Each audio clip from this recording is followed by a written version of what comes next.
Lauren Boebert says Speaker Johnson's failed spending bill would screw the U.S. more than a Diddy freak-off.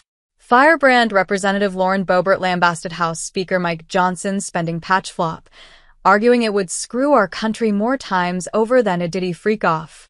Boebert, our call, was among the 14 House Republicans who broke ranks and voted against the Johnson-backed 6-month stopgap measure to avert a government shutdown Wednesday.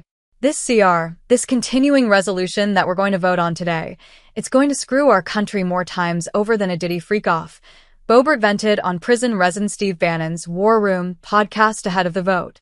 Her quip about a Diddy freak-off alludes to accusations against disgraced rapper Sean Diddy Combs, who was arrested Monday on charges of racketeering and sex trafficking.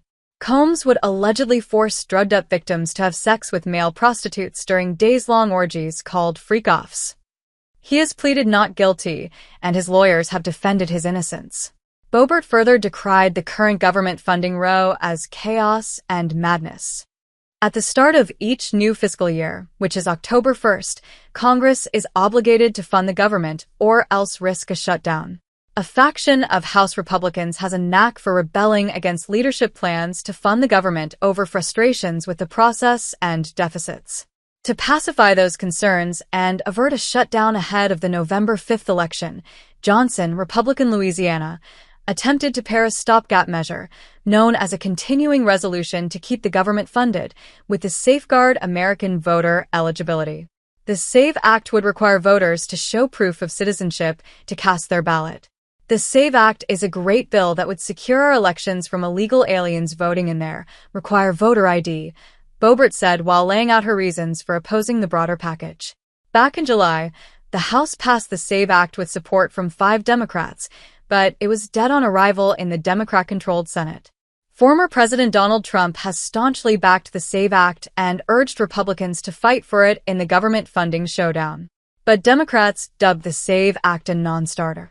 Last year, a spending flap heading into the current fiscal year sparked a GOP mutiny that culminated in the downfall of Johnson's predecessor, former House Speaker Kevin McCarthy, Republican California. Congress only finished off the necessary appropriations bills for fiscal year 2024 in March. It's due the prior October in seeking a delay past the infamous congressional Christmas crunch time. Johnson appears to be banking on the possibility of Republicans gaining the Senate and White House to strengthen his negotiating posture. But ultimately, the stopgap went up in flames, failing in a 202 to 220 vote Wednesday. Boebert opted against voting to oust McCarthy, but has not been shy about criticizing House GOP leadership. In June, she managed to easily sail to victory in a primary, prevailing in her decision to hop over into Colorado's 4th congressional district from the 3rd district.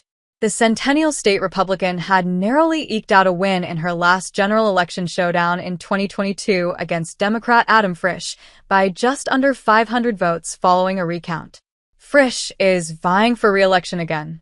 After narrowly surviving her 2022 midterm re-election bid against Frisch, Boebert has run into multiple controversies.